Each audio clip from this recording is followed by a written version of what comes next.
pursuant to the Supreme Court decision in Sara Duterte versus House of Representatives. Of course, nag-motion for recall ng speaker ninyo at hindi ko alam kung ano po ang expectation nila kasi unanimous naman yung boto ng Supreme Court. Kaya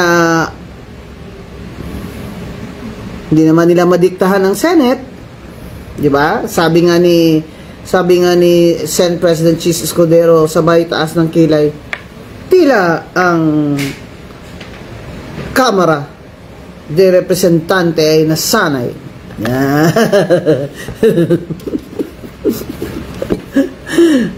Sabay taas ng kilay. Di ba? Hindi po uto-uto si Senate President Chis Escudero. Matalinong tao po yan. Nag-UP College of Law din po yan. Kaya, at saka, demokrasya ito, di ba? By the last time I heard demokrasya ito, may upper chamber ang Senate, lower chamber yung House of Reps. Kasalanan ng House of Reps, minadali-dali nila yun eh. Anong sabi ng Supreme Court? Bad faith ang House of Representatives. Dahil ang naunang 3 complaint noong December 2024 ay in-archive nila. Kumbaga ay kung sa Ilonggo pa ginamos bala. Binaguog nila. Tinago nila. Kumbaga, pinail lang nila na parang wala lang action. Ganon. Tapos, yung pang-apat, ang pinail nila na inakyat nila sa Senado. Sinabi ng Supreme Court, yung 3 yun na in-archive, that's already more than the first complaint. Ayon sa ating konstitusyon, isang impeachment complaint lamang ang pwedeng i-file laban sa impeachable officer bawat taon. Kaya kung gusto nila, February 5 o February 6 next year, pwede pa silang magsampa uli ng impeachment complaint versus VP Sara. Syempre, nagmamadali po si Speaker dahil, syempre, gusto niyang tumakbong presidente, di ba, sa 2028. Kaya lahat ng mga inaugurasyon, mga tulay dyan, mga CR, mga basketball court, lahat na yan, papatulan niya ni Romualdez, sama siya kay BBM. Lahat na yan, pati drainage, pati ano. Paano yung flood control pala? Flood control. Nasaan na pala ang flood control? Saan po kayo tatayo dyan at magpapicture sa flood control? Invisible naman yung mga flood control. Yan, para manalo si Romualdez, kailangan ma-impeach niya si Sara Duterte. Diba? Kasi yan naman ang ginagawa niya eh. Diba sa district niya, wala nga siyang kalaban. Pinag-DQ niya. Kayang-kaya naman niya yun. Ba't pa niya pinag-DQ? Mario. Ano masabi mo mang buong pamilya niya nakaupo ngayon? Ay, nako. Sus mio. Ako nung sinabi ng Supreme Court na hindi ako makaupo, iba na lang ang uupo. May respeto. Dahil grave abuse of discretion din ang COMELEC dahil ako'y dating commissioner. Ay, taos, pikit mata, reflection, taos puso ko pong tinanggap yun with humility na ito po ay isang test of humility sa akin. At naglagay po kami kay Dr. Camille Ilagan bilang bago pong nominee. Anong ginawa ni Speaker Romualdez? Nakaupo na dun sa last day of the session. Nakaupo na po doon. Alam na alam niya na nandun si Dr. Camille Ilagan, ang aming nominee. Kaya representative na kasi na-proclaim na ng COMELEC tsaka nag-oath na sa isang RTC judge. Hindi talaga niya pina-oath. Yan ang sinasabi, yung rules dyan ng House of Reps ay hindi po yan discretionary. Hindi po pwedeng ang speaker ang nag-decide kung kailan niya po yan ipa-follow at kailan niya hindi. Yan ang sinasabi. Kaya sabi ng Supreme Court, mali kayo.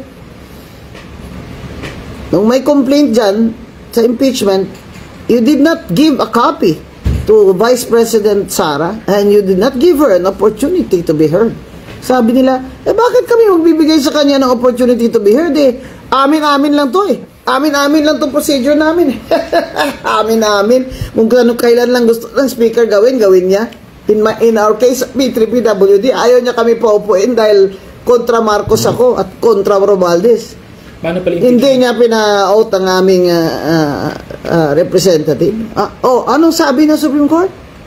Sabi ng Supreme Court, ang Bill of Rights, o kaya right to due process, ay nandyan po yan. Yan ay katungkulan ng House of Representatives at yan ay karapatan ng nasakdal na Vice President Sara Duterte. Hindi po yan nawawala ang right to due process sa impeachment. Bongga pala itong si Speaker at ang House Congressman dyan eh. Ibig nila sabihin, pag impeachment, sila lang ang Diyos. Sabi nila, hindi na dapat nakikialam ang Supreme Court sa amin. Kasi rules namin ito eh. Pambira naman kayo eh. Nandyan nga sa rules nyo, sabi ni Attorney Francisco, yung anak ng yung mismong Francisco versus House of Representatives na landmark case. Nandiyan mismo sa rules ng House of Reps na nakalagay the rules of court shall be suppletory in character. Diyan, ay, hello, ang dami nyo kaya abogado dyan. Hello, nasa napunta yung mga ba nag-bar exam kayo lahat? Mga abogado dyan, mga congressman. Hello, nasa ng Bill of Rights? Wala. Diyan sa House of Representatives, wala ng Bill of Rights. Ganun ba yun? Ano lang bill ang meron dyan? Bill? Yung impeachment ni BBM ano nangyari? Ano impeachment ni BBM? Ano pala nangyari doon, ha? Yung best friend ko nag-file. Si Cardema ba yun? Nag-file? Ano nangyari doon? Hindi ba dapat deliver din yun sa committee at sabihin ng Justice Committee kung sufficient in form and substance? Ano yun nangyari doon? Archive din? Saan? Sabi nga ni Attorney Francisco ng Francisco versus House of Representatives, wala pong katagang archived sa Constitution, sa impeachment. Hindi po yan pwedeng i-archive. Wala pong discretion o leeway ang speaker o ang mga committee dyan na mag-archive ng complaint sa impeachment. Ang nakalagay po dyan, within 10 session days ay dapat po nilang aksyonan yan. Hindi naman nila ginawa yun sa impeachment complaint ni VP Sara. Tapos sasabihin nila, hindi dapat nakikialam ang Supreme Court. Check and balance ito. Bakit ganyan? Equal naman kami ng branch. Yun na nga eh. Hello. That's the point. Na-check and balance nga kayo. Kaya ayaw nyo. Gusto nyo checks lang. Checky lang. Kim Jong-un kasi eh. Sino si Kim Jong-un? Sino? Kim Jong-un. Sino? Si Kim Jong-un. Alam mo na. Si Kim Jong-un daw kasi. Hindi na check and balance kayo. Di ba yan ang demokrasya?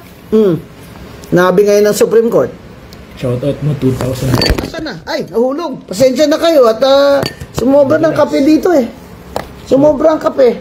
Shoutout mo, 2,400 Saan? nanonood. Ay, 2,400 ang nanonood. Oy! Art Amante, Olarte Sebastian.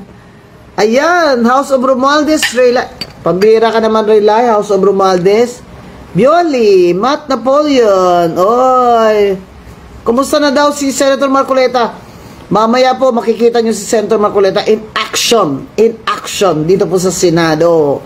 Watching from Hong Kong, Vang Roberts. Wow, watching from Davao. Ay, grabe, pa-shout out. Watching from San Jose. Hi. Ribbon Committee. Blue Ribbon Committee kay Senator Marcoleta. Yan po ang iimbestiga ng mga ang corruption ng mga nasa gobyerno. Yan po ang Accountability Committee on Accountability. Yan po. Abangan po ninyo ang action dyan ni Senator Marcoleta. Kasi napaka-serious po niya sa anti-graft at yan po talaga ang magiging busy na committee ni Senator Marcoleta dito sa Senado. Ngayon, balik tayo dun sa impeachment. Ako gigil dyan eh. Yung sinasabi nila na ano daw, bakit daw ganon? Binaligtad na daw ng Supreme Court ang Francisco versus House of Representatives na siyang landmark case. Si Attorney Francisco na nga nagsabi sa interview niya kay Ses Drilon na hindi po binaligtad ng Supreme Court. Ang Supreme Court po dito sa Duterte ay ayon din sa kanilang ruling sa Francisco versus House of Reps. And what is that? That the House of Representatives should have good faith. Yun, good faith. In this case, wala silang good faith. Dahil, biro mo nga naman, 3 naunang complaint in archive. Kahit na wala naman sa rules yung archive, ay inakyat yung number 4th complaint. Isipin mo, bakit daw? Bakit? Sabi ni Attorney Francisco, kasi yung unang complaint pa lang ay napakahaba na, 60 pages. Kaya siguro sabi nila, anak ng tinapangkak, kahaba naman itong babasahin natin. Isa pa, tinanong sila ng Supreme Court, paliwanag kayo, lahat ba sa inyo nabasa itong impeachment complaint bago nyo ito pinirmahan? Nag-committee hearing ba ito? Hindi sinagot. Ayaw ni Romualdez sumagot. Kasi sabi ni Romualdez, bakit ako sasagot? Bakit kami sasagot? Kami yung pinakamataas na sila na daw ang pinakamataas sa usaping impeachment. Wala daw dapat makialam na Supreme Court. Hello!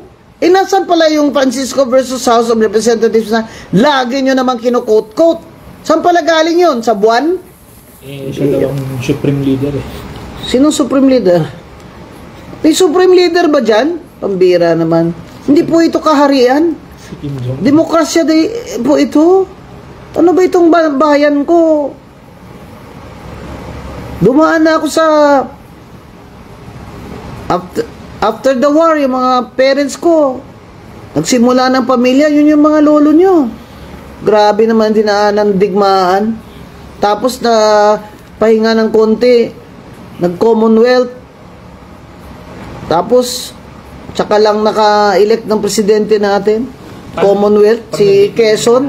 Tapos nung kay Marcos, martial law. Nung si Marcos na martial law, ayaw na umalis. Sinabi ko na kasi sa inyo, kayong mga DDS kayo, nabudol kayo. At titigas ng ulo nyo. Sinabi ko na sa inyo, huwag nyo iboto yan si Marcos, kay Lenny na kayo. Kasi pag napupo na dyan si BBM, hindi na yan aalis. O ngayon, sinong ayaw umalis? Si Romualdez ang ayaw umalis. Si BBM talagang wala siya magagawa. Gusto man niya o hindi, talagang aalis siya dyan. Di ba? 2028. Pero ang ayaw umalis, ang pinsan niya, na ginawa niya speaker, na nag-control ngayon sa budget natin. Kaya ganyan nangyari sa atin. Paano pag na-unconstitutional lang 2025 budget? Ngayon nasa Supreme Court, di ba? Pinapadeclare ng grupo ni na Justice Carpio na unconstitutional yung budget na yan. Ang mangyayari po, magre-revert po yan sa budget before the 2025 budget. Parang reenacted lang. Kaya, pag ito namang gobyerno nyo ay maggastos lang ng gastos, utang ng utang, hindi na yan reenacted dahil magdi-deficit na siya. Tapos ngayon, sinong bunjing? Napanood mo ma'am yung diba, privilege speech ni Kong Ungab? Oo, ang galing ng privilege speech ni Kong Ungab. Grabe, parang atakihin na siya sa puso. Grabe talaga. Isa ka pa sa nabudol. Ako daw, Zanzoe Sniper. Ako, adik? Hindi, ikaw adik. Ang boss mo adik. Ako, adik? May adik ba ganito kaganda, Tsaka yung pangako, balanse, Ang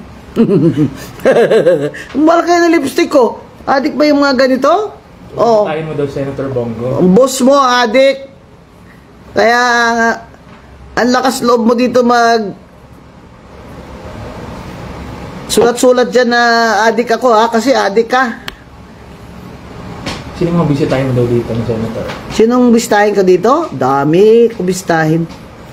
Lahat yan sila bistahin ko. Senator Bongo, manina yung message na yun.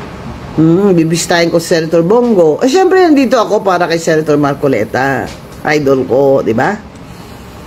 Si Bongo kasi nakatulong sa atin. Ako po, si Rodante Marcoleta, anak na magsasaka. Ang galing talaga nung advertisement na yun. Kaya ako, support talaga ako sa kanya.